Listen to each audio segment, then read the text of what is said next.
आज हम लोग एक नया सब्जेक्ट स्टार्ट करने वाले हैं जिसका नाम है कॉस्टिंग। तो सबसे पहले हम लोग ये समझते हैं कि कॉस्टिंग सब्जेक्ट है क्या आखिर।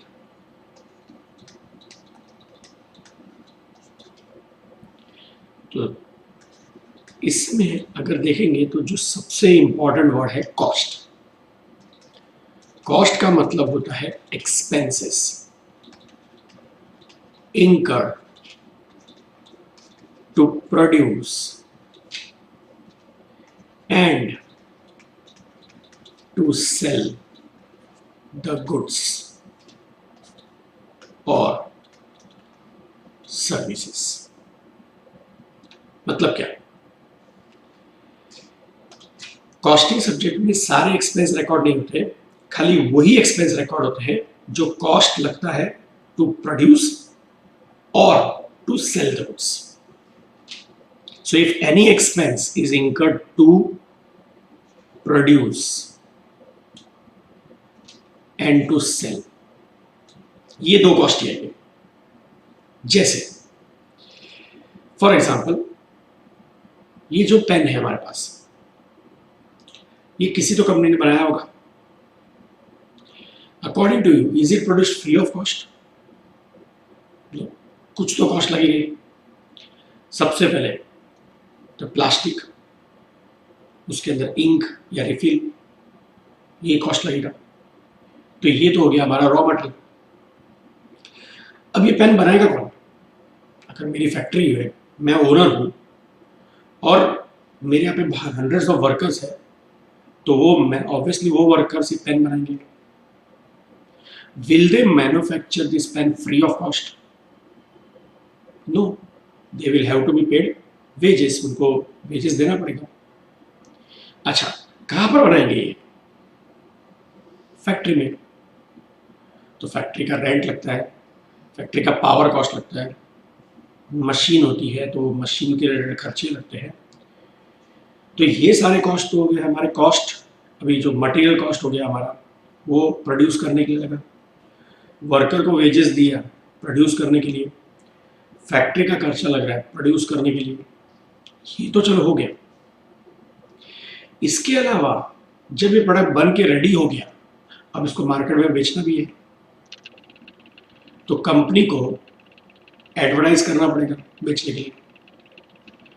नॉट ओनली एडवर्टाइज, कुछ एजेंट्स या हमने सेल्समैन रखे होंगे जो सपोज शोरूम में या घर घर जाके बेचते हैं, तो उनको कमीशन भी देना पड़ेगा। तो ये सब हो गए एडवर्टाइजमेंट और कमीशन एक्सेट्रा, ये हो गया expenses to sell the goods. So costing के अंदर वो एक्सपेंसेस आते हैं जो प्रोड्यूस करने के लिए लगते हैं, और वो भी एक्सपेंसेस आते हैं to sell the goods. It automatically means कि any expense which is neither to produce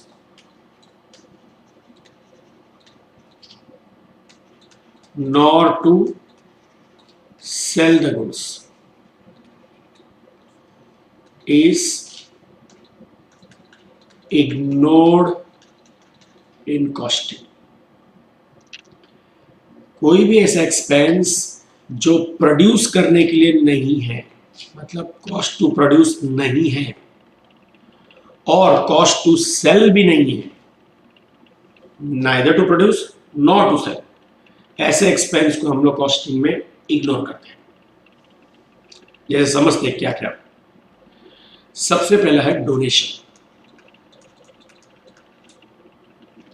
suppose हमारी जो कंपनी है ये पेन बना रही है, ठीक है, हमने 1000 रुपीज एक हॉस्पिटल में डोनेट कर दिए। चलो, पब्लिक चैरिटेबल हॉस्पिटल था, अच्छा काम कर रहे थे, 1000 रुपीज डोनेट कर दिए। तो बताओ, हमारी कंपनी ने अगर 1000 रुपये डोनेट कर दिए उस हॉस्पिटल को, तो वो donation, is that donation given to produce the goods?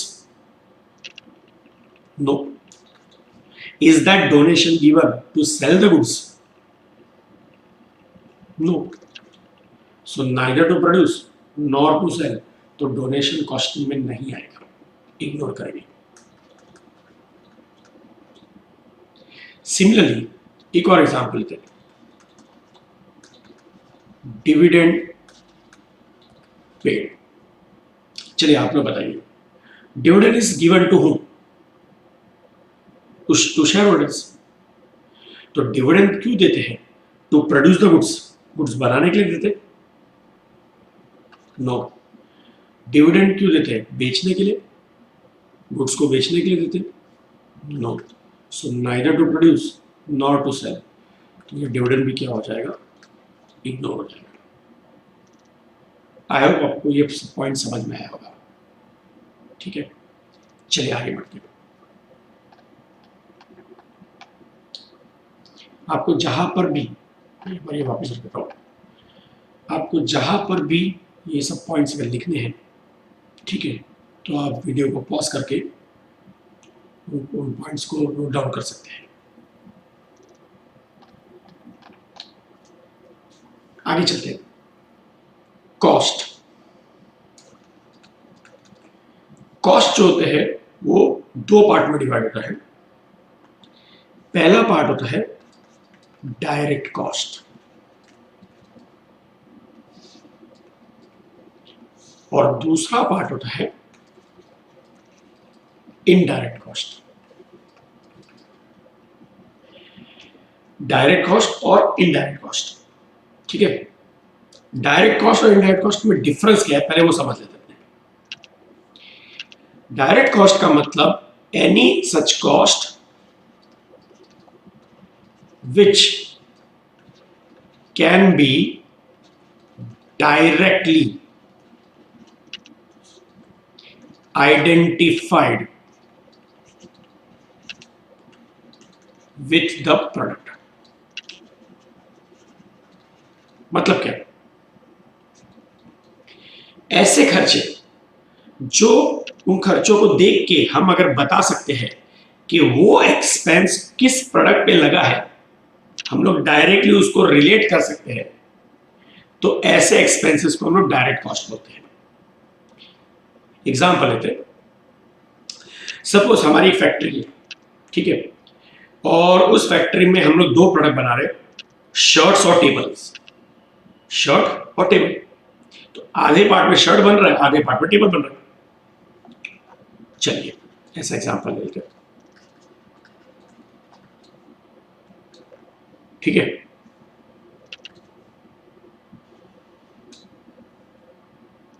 अभी अगर मैं आप लोग को पूछूं, cloth is used for which of this two products? Shirts के table? Obviously you will say shirt. Wood is used for? Wood लकड़ी किसके लिए यूज होती है? आप सब बोलेंगे टेबल, बराबर है. तो ये सब चीज, ये अभी क्लॉथ शर्ट के लिए यूज हो रहा है, वुड टेबल के लिए यूज हो रहा है, ये मुझे बताने की जरूरत नहीं है, ये आप लोग खुद भी जानते हैं. तो जो आप लोग डायरेक्टली आइडेंटिफाई कर पा रहे थे कि हाँ cloth is used for shirt, wood is used for table, ऐसे कॉस्ट का क्या बोलते हैं? Direct cost. सिमिलरली और एग्जांपल कंटिन्यू करते हैं. सपोज अगर मैं आपको बोलूं अमाउंट पेड टू टेलर, ये कौन से प्रोडक्ट के लिए होगा? ऑब्वियसली आप रिलेट कर सकते हैं शर्ट के साथ. और वैसे अगर अमाउंट पेड टू कारपेंटर, आप किसके साथ रिलेट करेंगे? टेबल के साथ.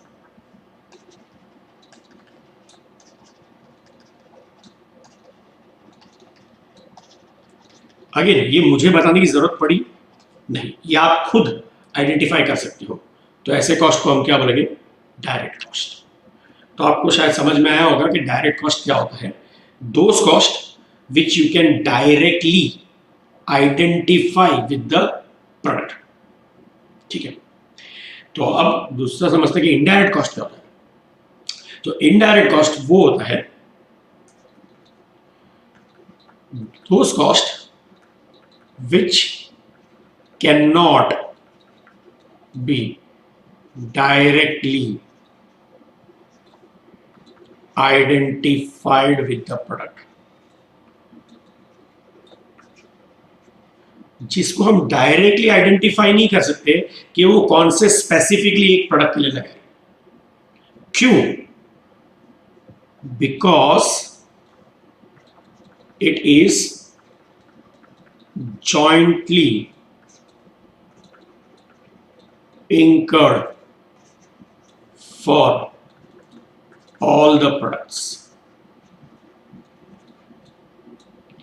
मतलब क्या है? चलिए ये एग्जांपल कंटिन्यू करते हैं कि हमारी फैक्ट्री में हम शर्ट और टेबल बना रहे हैं।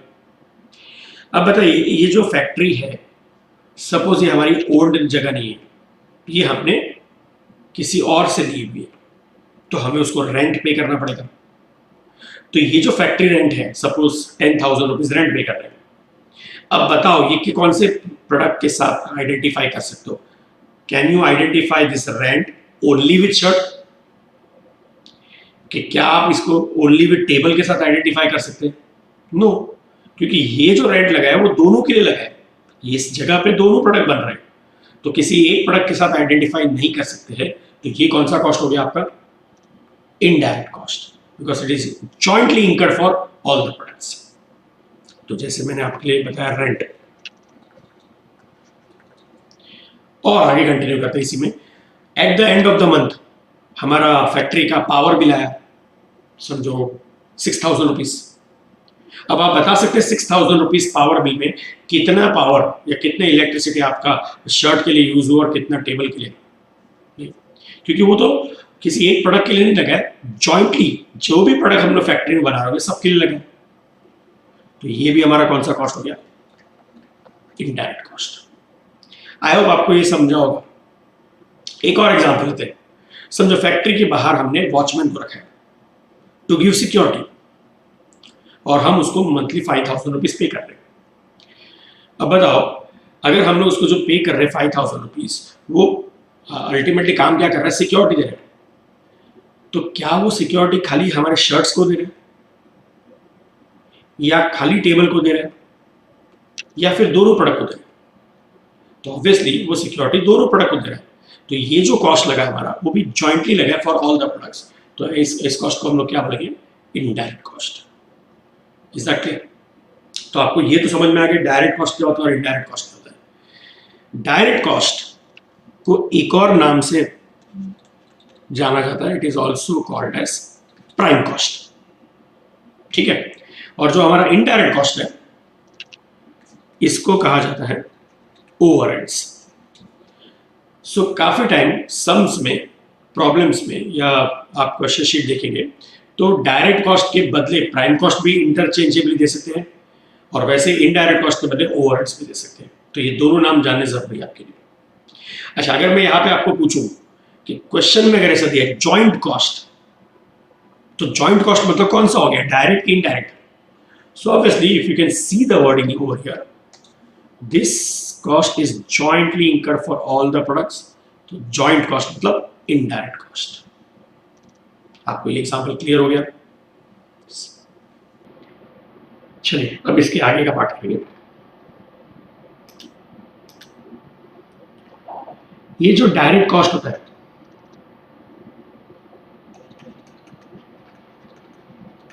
या इसका दूसरा नाम है प्राइम कॉस्ट। इसको 3 पार्ट में डिवाइड किया जाता है। एक होता है डायरेक्ट मटेरियल, या इसे रॉ मटेरियल कंज्यूम्ड या यूज्ड, एक ही बात है। दूसरा होता है direct, D stands for direct. Direct labour बोलो या डायरेक्ट वेजेस, और मैन्युफैक्चरिंग या प्रोडक्टिव वेजेस। और तीसरा होता है डायरेक्ट एक्सपेंसेस और चार्जेबल एक्सपेंसेस। तो सबसे पहले तो हम लोग ये समझते हैं कि क्यों डायरेक्ट कॉस्ट को इन 3 पार्ट में डिवाइड किया जाता है। तो जैसा कि हमारी प्रीवियस स्लाइड में हमने बताया था, ये एग्जांपल लेते हैं हम लोग, ठीक है।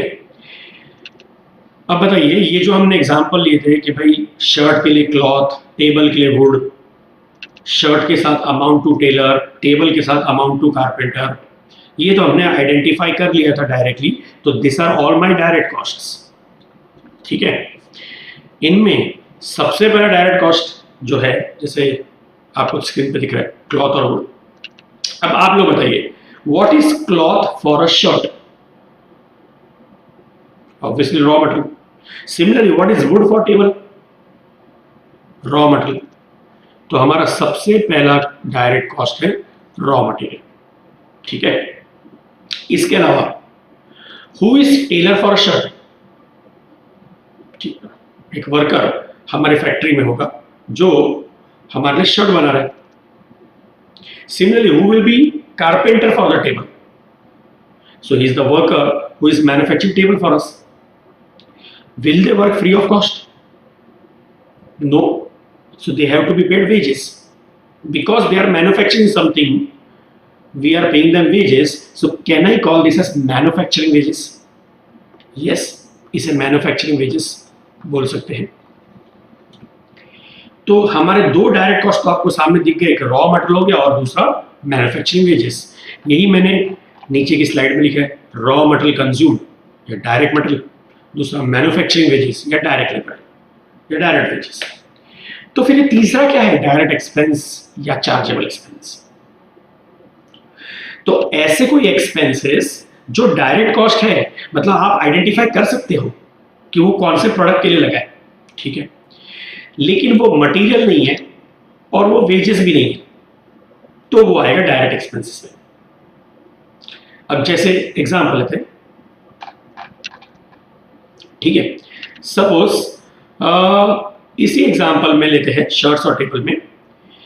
क्वेश्चन में ऐसा दिया है, हम लोग ने एक स्पेसिफिकली एक मशीनरी या मशीनरी नहीं, एक टूल या मशीनरी भी लीजिए, हमने हायर किया, इंपोर्टेड मशीनरी को हमने हायर किया ओनली फॉर द मैन्युफैक्चरिंग या एम्ब्रॉयडरी वर्क। एक स्पेसिफिक एम्ब्रॉयडरी वर्क के लिए हमारे पास वो मशीन थी नहीं, तो हमने उसको मतलब जो भी इंपोर्टेड मशीनरी थी ना, वो जिसके पास थी उससे थोड़े दिन के लिए रेंट पे ले लिया या हायर कर लिया।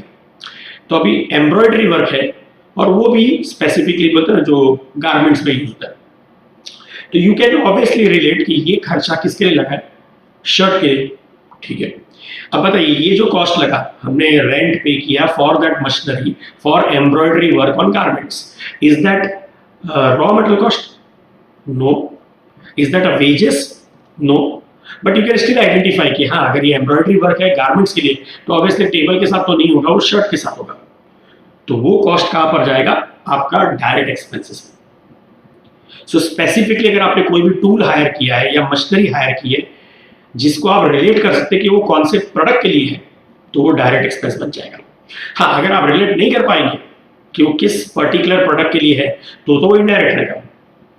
चलिए और भी एग्जांपल थे। अब समझो इसी में एग्जांपल थे कि हम लोग क्या कर रहे हैं, हम लोग है ना किसी एक बहुत बड़ी कंपनी का एक लोगो या एक पर्टिकुलर डिजाइन, या यू कैन से फॉर एग्जांपल हम लोग किसी सेलिब्रिटी का इमेज, उसकी फोटो हम लोग हमारे शर्ट्स पे निकाल के शर्ट्स पे यूज करना चाहते हैं और वो मार्केटिंग करना चाहते हैं। समझो हमारी बहुत बड़ी कंपनी, लीडिंग कंपनी है, और हम लोग करोड़्स ऑफ शर्ट्स से कोई celebrity like mister MS Dhoni या सचिन तेंदुलकर या कोई एक्टर ले लीजिए, ठीक है, उनका इमेज हम लोग यूज करना चाहते हैं। Can we use their image without their permission? No. Obviously अगर हम लोग उनका नाम, उनका फोटो यूज कर रहे हैं और उनसे परमिशन नहीं लेंगे और उस वजह से हमारा प्रोडक्ट बिक रहा है, तो that celebrity can file a court case against us और वो जीत भी जाएगा, ठीक है। तो वी विल हैव टू पे अ ह्यूज कॉम्पेंसेशन। तो अगर हमें जेन्युइनली उस प्रोडक्ट को उनके इमेज के साथ मार्केटिंग करनी है, तो हमें उनकी परमिशन लेनी पड़ेगी या उन्हें ब्रांड एम्बेसडर बनाना पड़ेगा. So will they give this permission free of cost? No. So उनको उस चीज के लिए हमें रॉयल्टी पे करना पड़ेगा. ठीक है. सो अभी अगर सपोज स्पेसिफिकली उनका इमेज हम लोग शर्ट्स पे यूज करने वाले हैं इसलिए हम उसको रॉयल्टी पे कर रहे हैं, तो वो इस प्रोडक्ट के साथ आइडेंटिफाई कर सकते हैं. करेक्ट. तो रॉयल्टी जो कॉस्ट हो गया वो भी कहां पर आएगा? Royalty is not a raw material, royalty is not a wages paid, but it still you can identify with the product. तो वो कहां पर आ जाएगा? आपका डायरेक्ट कॉस्ट में, मतलब डायरेक्ट कॉस्ट में डायरेक्ट एक्सपेंसेस के अंदर. ठीक है. चलिए ऐसे एक एग्जांपल और लेते हैं कि suppose we are manufacturing one more product, car. ठीक है. रॉ मटेरियल, वेजेस, ठीक है, और डायरेक्ट एक्सपेंस. अगर मैं आपको पूछूं स्टील बोलो, ग्लास बोलो, ये सब क्या है कार के लिए? Obviously raw material. ठीक है. Amount paid to automobile engineers. ठीक है. So they are looking into the manufacturing of car. Then suppose we want to copy the design of one of the best selling cars of Maruti. ठीक है. हम उनका एक design as it is copy करना चाहते हैं. So will they give this permission free of cost to us? No. अगर मैं उनसे उनका डिजाइन कॉपी करना चाहता हूं विदाउट परमिशन, तो मैं कॉपी करूंगा तो अगेन कोर्ट केस कर लेंगे. तो अगर मुझे उनसे परमिशन लेनी है तो वो परमिशन हमें फ्री में तो देंगे नहीं, तो हमें उनको पेमेंट करना पड़ेगा. So that payment is called as royalty. ठीक है. अब ये रॉयल्टी जो पे कर रहे हैं वो हमारा रॉ मटेरियल भी नहीं है, वो हमारा वेजेस भी नहीं है, but still you can identify with कि अगर समझो क्वेश्चन में से दिया amount paid to Maruti Suzuki. ठीक है. यू कैन आइडेंटिफाई कि ये जो अमाउंट पे किया होगा वो ऑब्वियसली कार के लिए किया होगा, तो ये रॉयल्टी किधर आएगा? आपका डायरेक्ट एक्सपेंसेस में. I hope this is clear to you. ठीक है. तो ये डायरेक्ट कॉस्ट 3 पार्ट में डिवाइड होता है. आपका डायरेक्ट मटेरियल, डायरेक्ट लेबर और डायरेक्ट एक्सपेंस. अब अगर हम लोग इसके अंदर जैसे मैंने एग्जांपल ले लिया, एक रॉयल्टी और दूसरा higher charges of tools for a specific product. ठीक है. ये आपके हो गए डायरेक्ट एक्सपेंसेस के एग्जांपल. अभी late us understand direct material या रॉ मटेरियल कंज्यूम कैसे बनेगा. ठीक है. सपोज अगर मैं आपको यहां पर एग्जांपल कहूं, यही पहले तो चलो कि हमारे पास ओपनिंग स्टॉक, मतलब गोडाउन में हमारे पास opening stock of raw material 100 kg था. ओके. पूरे साल में हमने इस साल परचेस किया 1000 kg of raw material more. 100 kg तो था, 1000 और खरीद लिया, और लास्ट में हमारे गोडाउन में इसमें से 200 kg बच गया. सो अभी आप लोग बताइए कितना रॉ मटेरियल इसमें से यूज कर लिया हमने? करेक्ट. 900 kg. क्यों? ओपनिंग तो हमारे पास 100 था ही, पहले से था, 1000 और खरीद लिया तो 1100 हो गया. अब 1100 में से हमारे पास बच कितना गया? अभी भी 200 स्टिल विथ मी, तो बाकी का यूज कर लिया, दैट इज 900 kg.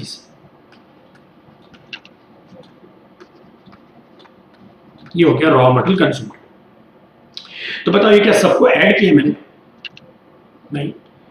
तो रॉ मटेरियल ओपनिंग में परचेसेस को तो ऐड कर लिया और एक क्लोजिंग को माइनस कर लिया. ठीक है. तो इस तरह से रॉ मटेरियल कंज्यूम आ गया. तो हमारे रॉ मटेरियल कंज्यूम्ड का इक्वेशन क्या होता है? Opening raw material plus purchases, इधर माइनस क्लोजिंग है. ठीक है. लेकिन इसमें एक और चीज आती है, वो है प्लस परचेस रिलेटेड एक्सपेंसेस. ठीक है.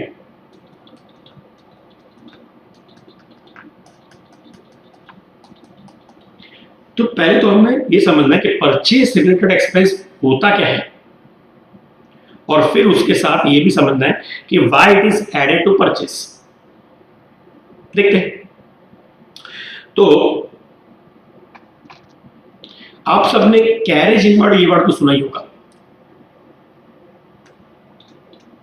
Carriage inward. अब ये क्या होता है? हाँ राइट है, कैरेज इनवर्ड मतलब होता है transportation cost. Transportation cost when the goods या रॉ मटेरियल जो भी है हम उसे हमारे फैक्ट्री में ला रहे हैं। इनवर्ड मतलब जब फैक्ट्री में ला रहे हैं, मतलब एक एग्जांपल देता हूं। सपोज हमारी फैक्ट्री है मुंबई में, ठीक है, मुंबई में हमारी फैक्ट्री है और हम लोग ने समझो दिल्ली से परचेज किया है 1000 kg raw material. 1000 kg raw material purchase किया हमने दिल्ली से एट 10 रुपीज पर kg। तो हमारा परचेस कॉस्ट हो जाएगा 10,000। अब परचेस तो किया दिल्ली से और यूज करना है मुझे मेरे फैक्ट्री में जो मुंबई में है, तो मुझे इस रॉ मटेरियल को दिल्ली से मुंबई लाना पड़ेगा। सपोज मैं इसको अपने इंडियन रेलवेज के थ्रू लेके आ रहा हूं, तो will Indian railways deliver this raw material from Delhi to Mumbai free of cost? No, कुछ तो चार्ज लेगी। तो वो जो ट्रांसपोर्टेशन कॉस्ट होता है उसे हम कहते हैं कैरेज। अब उसे कैरेज बोलते हैं। इनवर्ड है कि आउटवर्ड वो हमारे ऊपर डिपेंड करता है। अगर गुड्स मेरे फैक्ट्री में आ रहा है, अगर ये फैक्ट्री में आ रहा है तो हम इसे इनवर्ड कहते हैं, और ये अगर फैक्ट्री से बाहर जाते वक्त कैरेज कॉस्ट लगता है तो उसे हम आउटवर्ड कहते हैं, ठीक है। तो अब चूंकि ये हमारा गुड्स फैक्ट्री में आ रहा है तो हम इसे क्या कहेंगे? Inward, carriage inward. Suppose railway is charging में 2 रुपीज पर kg, तो 1000 kg का 2000 रुपीज हमें कैरेज कॉस्ट देना पड़ेगा। तो जब ये रॉ मटेरियल मेरे फैक्ट्री पहुंचेगा ये मुझे 12,000 रुपीज कॉस्ट का पड़ेगा, बराबर है। अब इसमें से आप मुझे बताइए मेरा परचेस कॉस्ट कितना है? वो तो सिर्फ 10,000 है। Now this carriage inward 2000, can I say it is my expense? Yes, incurred at the time of purchase, बराबर है। Yes, at the time of purchase लगा है, तो ये हो गया हमारा परचेस रिलेटेड एक्सपेंस। परचेस करते वक्त जो भी और खर्चे लगते हैं उसे कहते हैं परचेस रिलेटेड एक्सपेंस। अब मैंने इस 2000 को इस परचेस में क्या किया है? ऑब्वियसली इट इज एडेड, तो इसीलिए आप अगर हमारे स्क्रीन पे देखेंगे तो ये परचेस रिलेटेड एक्सपेंस परचेस में ऐड होता है, ठीक है। चलिए दूसरा एग्जांपल लेते हैं इसमें। सपोज हम लोग यूएस से समझो ऐसे 1 करोड़ पेन परचेस कर रहे, 10 रुपीज ईच पे 1 करोड़ पेन खरीद रहे, और इतनी ह्यूज क्वांटिटी हम लोग यूएस से शिप से लेके आ रहे मुंबई के लिए, ठीक है। परचेस प्राइस हमारा कितना है? 10 रुपीज। अभी जो शिप से हम लोग यूएस से मुंबई लाएंगे ऑब्वियसली वो फ्री में तो हमको डिलीवर नहीं करेगी, तो उसका कुछ चार्जेस देना पड़ेगा, ठीक है। तो शिप का जो हम लोग अभी पे करेंगे यहाँ पे उसको बोलते हैं फ्रेट। अब क्योंकि वो गुड्स मेरे फैक्ट्री में आ रहा है तो हम इसे इनवर्ड कहेंगे, फ्रेट इनवर्ड। सपोज वो शिप वाली कंपनी हमसे 2 rupees per pen delivery charges मांग रही है, वो दे रहे हैं उसको। अब सपोज वो जो शिप मुंबई के लिए आ रही है, अब इतना बड़ा डिस्टेंस है, शिप डूब सकती है या समझो कोई स्टॉर्म या कोई एक्सीडेंट हो गया कोई भी रीजन से जिससे शिप डूब गई, तो मेरे तो करोड़ों सौ रुपीस का नुकसान हो जाएगा। अब ऑब्वियसली 1 करोड़ पेन है, 10 रुपए में खरीदा है, मतलब 10 करोड़ तो मेरा वही कॉस्ट हो गया, ठीक है। तो मेरा 10 करोड़ रुपया नुकसान हो जाएगा, तो कोई भी कंपनी ऐसा रिस्क नहीं लेगी, तो ऑब्वियसली इसका इंश्योरेंस निकलेगा। अब इंश्योरेंस निकलेगा तो इंश्योरेंस प्रीमियम देना पड़ेगा हमें। समझो इंश्योरेंस प्रीमियम है 1 रुपी पर पेन, ठीक है। अब ये शिप हमारे मुंबई पोर्ट पहुंच गई, वहां पर कुछ कस्टम्स ऑफिसर होंगे जो हमें वेलकम करने के लिए तैयार होंगे। अब आप बताइए क्या वो इस प्रोडक्ट को मुंबई में या इंडिया में फ्रीली एंटर होने देंगे? नो। उस पे ऑब्वियसली उन लोग अपने रूल्स के हिसाब से देखेंगे कि इस पे क्या कस्टम्स ड्यूटी लगती है, उतना हमसे चार्ज करेंगे। अब कस्टम ड्यूटी भी दो पार्ट में डिवाइड होता है, इंपोर्ट ड्यूटी, एक्सपोर्ट ड्यूटी। इस केस में कौन सी ड्यूटी लगेगी? क्योंकि हम परचेस कर रहे हैं तो ऑब्वियसली इंपोर्ट ड्यूटी लगेगी। सपोज ये भी 2 रुपीज पर पेन चार्ज कर दिया, हमने वो पे किया और हमारे गुड्स को हमारे फैक्ट्री में लेके आ गए। अब बताइए अल्टीमेटली मुझे एक पेन कितने का पड़ा? यस, आप देख सकते हैं स्क्रीन पे, ये पेन हमें 15 रुपए का पड़ा। ठीक है, 10 + 2 + 1 + 2 = 15। पर इस 15 में हमारा परचेस कॉस्ट कितना है? इस 15 में हमारा परचेस कॉस्ट 10 है, बराबर है। तो बाकी ये सब जो कॉस्ट है दैट इज फ्रेट, इंश्योरेंस और इंपोर्ट, ये क्या है? ये वो खर्चे हैं जो परचेस करते वक्त लगे। तो ये जो है इनको मैं क्या बोलूंगा? Purchase related expense. और ऑब्वियसली मैं इसे परचेस में क्या कर रहा हूं? ऐड। तो अब आपको समझा होगा इस एग्जांपल से कि परचेस रिलेटेड एक्सपेंस होता क्या है और क्यों उसे ऐड किया जाता है। तो हमारा रॉ मटेरियल कंज्यूम्ड का इक्वेशन है opening raw material plus purchase related expense minus closing raw material. तो आप इसे नोट डाउन कर सकते हैं। ठीक है, चलिए आगे चलते हैं।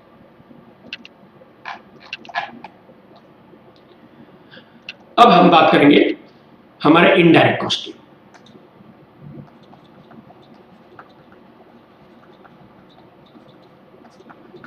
जिसे हम लोग ओवरहेड्स भी बोलते हैं या जॉइंट कॉस्ट भी कह सकते हैं। अब ये जो इनडायरेक्ट कॉस्ट है इसमें इसे भी हमने 3 डिफरेंट पार्ट में डिवाइड करते हैं।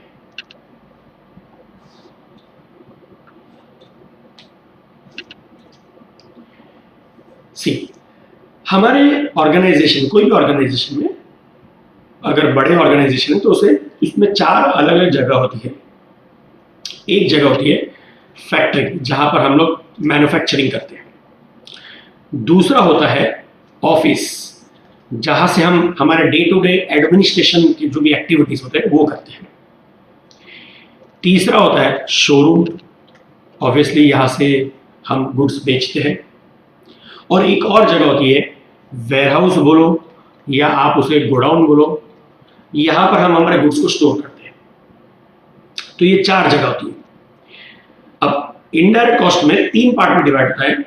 जो खर्चा हमारा फैक्ट्री में लगता है, जो इनडायरेक्ट कॉस्ट फैक्ट्री में लगता है, हम उसे कहते हैं फैक्ट्री ओवरहेड्स। ये जो O/H है, it is the short form of overhead. अब फैक्ट्री में जो खर्चा लगा है वो ऑब्वियसली क्यों लगा है?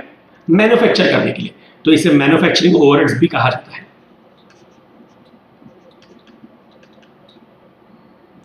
और factory is a place where the workers work.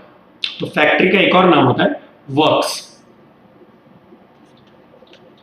तो वर्क्स ओवरहेड ये भी कहा जाता है। तो फैक्ट्री ओवरहेड बोलो या मैन्युफैक्चरिंग ओवरहेड्स बोलिए या वर्क्स ओवरहेड बोलिए, एक ही बात है। सिमिलर दूसरा जो पार्ट है it is office and administration overheads. और जो कॉस्ट हमारा शोरूम में लगता है बेचने के लिए और जो कॉस्ट हमारा वेयरहाउस में लगता है स्टोर करके और वहां से हम कस्टमर को डिस्ट्रीब्यूट करते हैं, तो इसे जॉइंटली यहां पे लिखा जाता है selling and distribution overheads. Selling overheads and distribution overheads, ये जॉइंटली कंबाइन करके लिखा जाता है। तो यहां पर शोरूम से रिलेटेड सेलिंग के भी एक्सपेंस आएंगे और यहां पर वेयरहाउस से रिलेटेड डिस्ट्रीब्यूशन के भी एक्सपेंसेस आएंगे। अब क्या क्या एक्सपेंसेस होते हैं, let us understand with some examples. सबसे पहले फैक्ट्री रेंट अगर मैं पूछूं कहां पर आएगा, ऑब्वियसली आप नाम देख के ही बता सकते हो। फैक्ट्री रेंट फैक्ट्री ओवरहेड्स में आएगा। Office rent obviously office overheads में आएगा।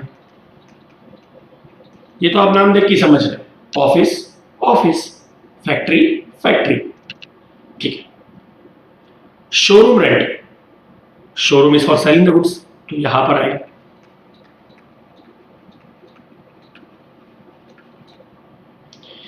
वेयरहाउस या गोडाउन रेंट, वो डिस्ट्रीब्यूशन पर्पस के लिए, तो वो भी इसी लास्ट वाले पार्ट में आएगा।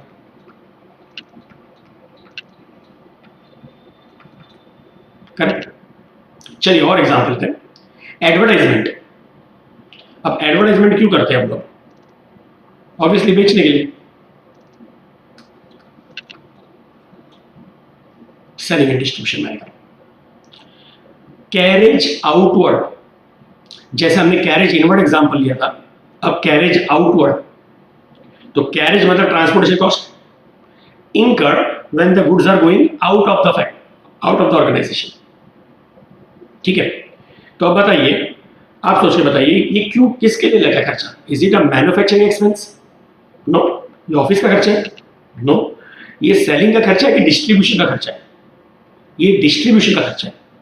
और क्योंकि सेलिंग एंड डिस्ट्रीब्यूशन एक कंबाइंड हेड है, तो यहीं पर आएगा कैरेज आउटवर्ड, ठीक है।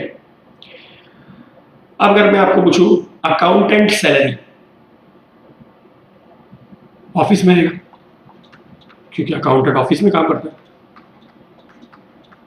हाँ, अगर ऐसे मैं आपको पूछूं फैक्ट्री मैनेजर सैलरी, तो फैक्ट्री में आएगा। अगर मैं पूछूं सेल्समैन सैलरी, तो सेलिंग एंड डिस्ट्रीब्यूशन में आएगा। अगर मैं आपको पूछूं गोडाउन कीपर सैलरी या वेयरहाउस कीपर सैलरी, तो सेलिंग एंड डिस्ट्रीब्यूशन में आएगा। लेकिन अकाउंटेंट सैलरी पूछूंगा तो ऑफिस में आएगा। अच्छा, सपोज क्वेश्चन में कुछ भी नहीं बताया है, खाली इतना लिखा है सैलरीज। अब अगर ऐसा कुछ भी नहीं बताया, कहा कि सैलरी है, तो हमें एज्यूम करना पड़ेगा कि ये ऑफिस की होगी, ठीक है। दूसरा समझो, अगर दिए प्रिंटिंग एंड स्टेशनरी,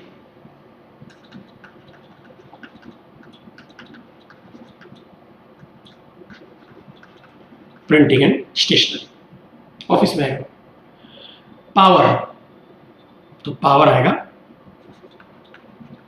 फैक्ट्री में, ठीक। ये एग्जांपल्स हो गए काफी, और लेते हैं, ये तो इजी एग्जांपल्स है। Depreciation of plant and machinery, अब क्योंकि प्लांट एंड मशीनरी फैक्ट्री में यूज होती है, तो उसका डेप्रिसिएशन भी फैक्ट्री ओवरहेड्स में आएगा। डेप्रिसिएशन ऑफ कंप्यूटर्स, तो जनरली हमारे कंप्यूटर्स ऑफिस में यूज होते हैं।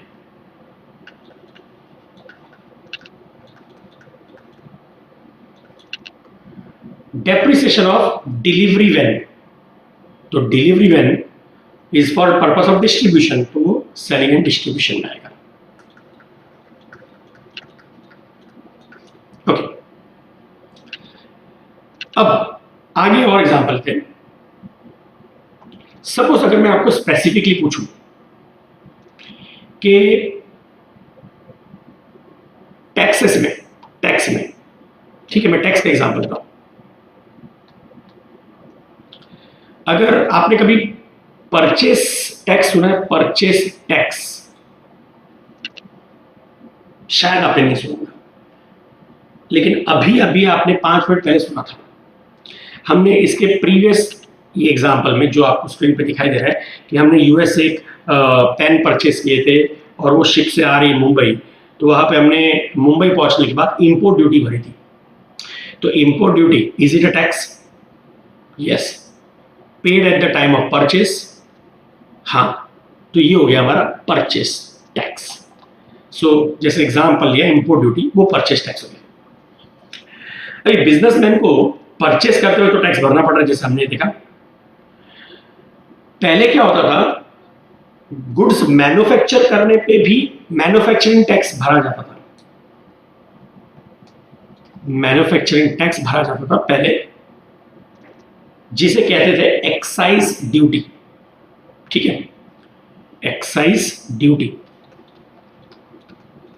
मतलब कुछ भी चीज आप इंडिया में प्रोड्यूस करो तो आपको मैन्युफैक्चर करने पे एक्साइज ड्यूटी भरनी पड़ती थी।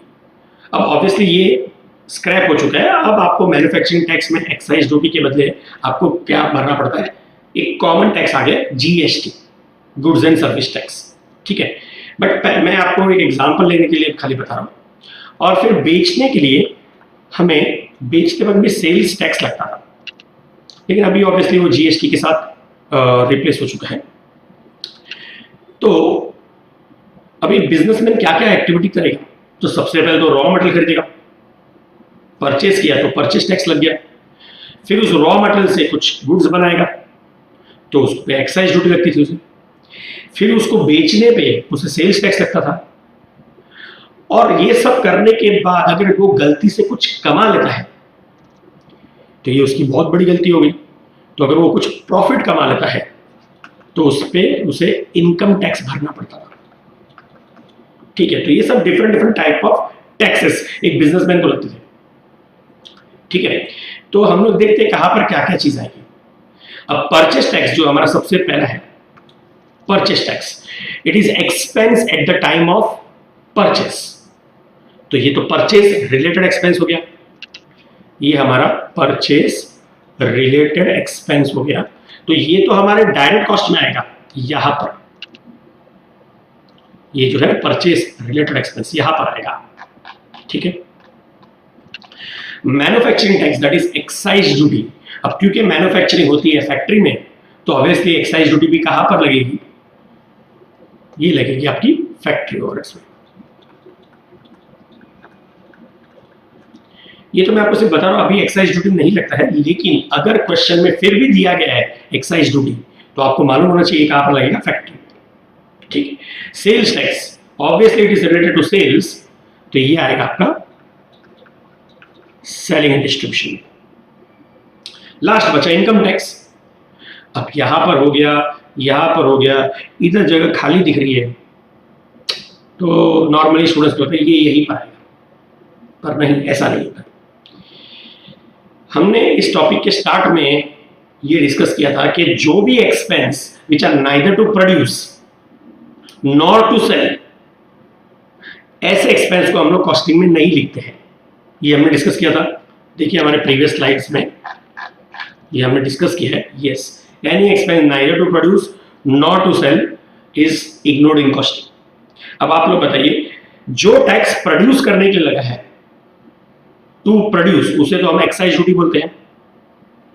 तो since it is a tax to produce, it is a expense to produce, वो कॉस्टिंग में आता है, तो हमने उसे फैक्ट्री ओवर में लिखा। Sales tax is a tax to sell, it is an expense to sell, वो भी कॉस्टिंग में आना चाहिए, वो भी हम लोग लिखते हैं सेलिंग एंड डिस्ट्रीब्यूशन में। अब आप बताइए, income tax, is income tax given to produce your product? No. Is income tax given to sell your product? No. So income tax is neither to produce nor to sell. तो income tax को भी हम लोग क्या करेंगे? Ignore करेंगे। तो आपने जहां पर भी ये नोट डाउन किया था तो वहां पे आपने डोनेशन और डिविडेंड पेड लिखा था, वहीं पे आप इनकम टैक्स भी लिख सकते हैं। तो ये पार्ट आपको समझ में आया, ठीक है। तो ये हो गए आपके कुछ एग्जांपल्स। अभी और एग्जांपल लेते हैं।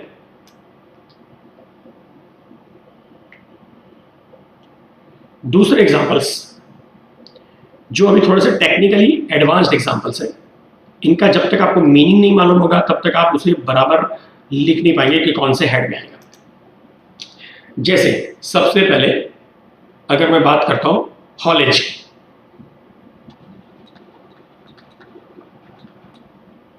हॉलेज, अब ये क्या होता है? ये वर्ड तो कभी सुना ही नहीं, तो अभी आप इसके ये नाम देख के तो बता नहीं पाएंगे कौन से हेड में आएगा, तो पहले इसका मीनिंग जानते हैं। So haulage you can say it is transportation expense inside या विद इन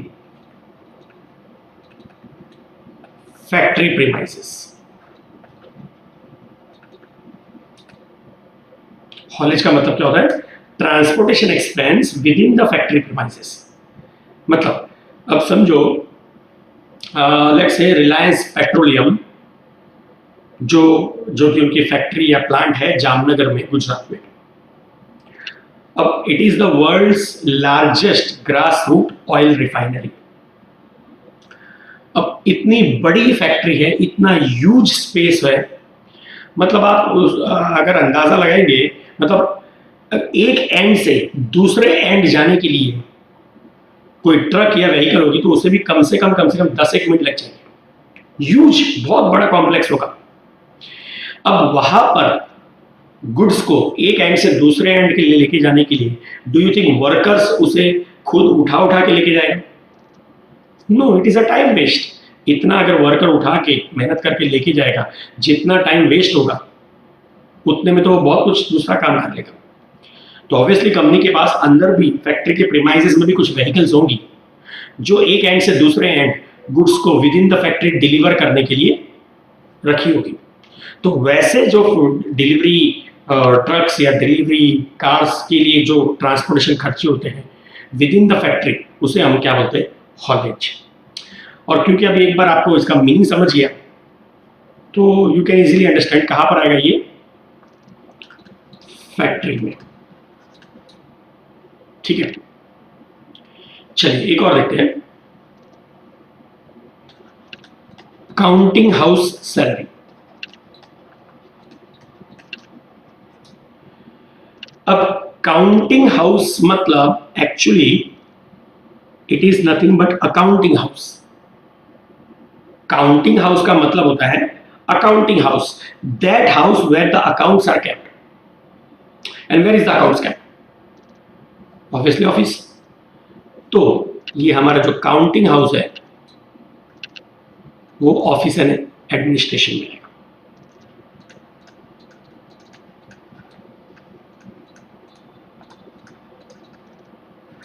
करेक्ट?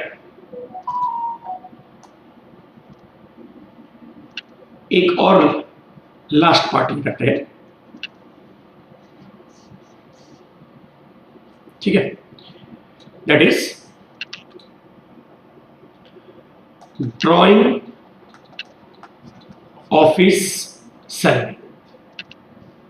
अब जनरली यहां पर मिस्टेक क्या होता है, स्टूडेंट्स ये समझते हैं कि क्योंकि वर्ड ऑफिस है तो इसलिए ऑफिस ओवरहेड्स में आएगा। नहीं। अब ड्रॉइंग ऑफिस सैलरी मतलब basically salary paid to those employees who might be sitting in the office, ठीक है, and are drawing, sitting in the office and drawing. अब ऐसा क्या ड्रॉइंग कर रहे हैं जिसकी वजह से उन्हें सैलरी पे की जाती है? तो बेसिकली ये वो इंजीनियरिंग ड्राइंग्स होती है। जैसे आपने सबको पता होगा कि जैसे कंस्ट्रक्शन लाइन में आर्किटेक्ट्स जो होते हैं तो उन्हें वो बिल्डिंग का डिज़ाइन बनाना पड़ता है। तो उससे किस तरह का डिज़ाइन बाद में वो अपने कंस्ट्रक्शन कंपनी को बताएंगे और अगर अप्रूव होगा तो उस तरह से का काम चालू होगा। सिमिलरली अब जैसे कंपनीज, ऑटोमोबाइल कंपनीज, समझो ऑटोमोबाइल कंपनी में कंपनी ने डिसाइड किया है एक न्यू एसयूवी कार लॉन्च करना चाहिए। तो कंपनी के इन हाउस कुछ डिजाइनर्स होंगे जिनको बोला जाएगा कि आप कुछ अच्छी डिजाइन हमें ड्रॉ करके बताइए, ठीक है, और फिर उसमें से एक डिजाइन हम लोग सिलेक्ट करेंगे और फिर हम उस तरह की कार मैन्युफैक्चरिंग करेंगे। तो वो डिजाइनर्स का काम क्या होगा, डिफरेंट डिजाइन्स उनको बनाना पड़ेगा। मतलब may be they can get inspired with some existing different company के कार मॉडल से या इंटरनेशनल मॉडल से, तो कुछ ना कुछ या खुद की क्रिएटिविटी यूज करके तो कुछ ऐसा डिजाइन, मतलब 5-6 डिजाइन बनाने पड़ेंगे और फिर वो जो भी मैनेजमेंट कमेटी होगी उनके पास दिखाया जाएगा और उसमें से एक डिजाइन पास होगी। तो ऑब्वियसली ये जो डिजाइन होगी ये पेपर और पेंसिल से नहीं होता, ये मतलब ये भी यूज होता होगा, लेकिन इनके लिए क्या होता है, इंजीनियरिंग सॉफ्टवेयर होते हैं जहां पर वो डिजाइन्स को क्रिएट किया जाता है और उससे एक वर्चुअल रियलिटी जैसा बनाया जाता है कि किस तरह से कार दिखेगी। तो पूरा वो एक 3D मॉडल जैसा बनता है, ठीक है, जिससे मैनेजमेंट ये डिसाइड कर पाएगी कि हाँ ये देखने में अच्छा लग रहा है और ये हमारी कार इस तरह की बननी चाहिए। तो ये जो एम्प्लॉयज है वो ऑब्वियसली ऑफिस में बैठ के डिजाइन करेंगे, ड्राइंग करेंगे, बट ये जो काम उन लोग कर रहे हैं वो ऑफिस का काम नहीं कर रहे हैं। अल्टीमेटली इनके डिजाइन या ड्राइंग यूज कहां पर होने वाली है? It will be used in factory. So they are sitting in the office but they are doing the factory work. तो ये कहां पर आएगा आपका? फैक्ट्री ओवरहेड्स में आएगा। Drawing office salary. ठीक है? तो ये सब एग्ज़ाम्पल से आपको काफ़ी कुछ समझ में आया होगा कि कौन-सा चीज़ कहाँ पर आता है।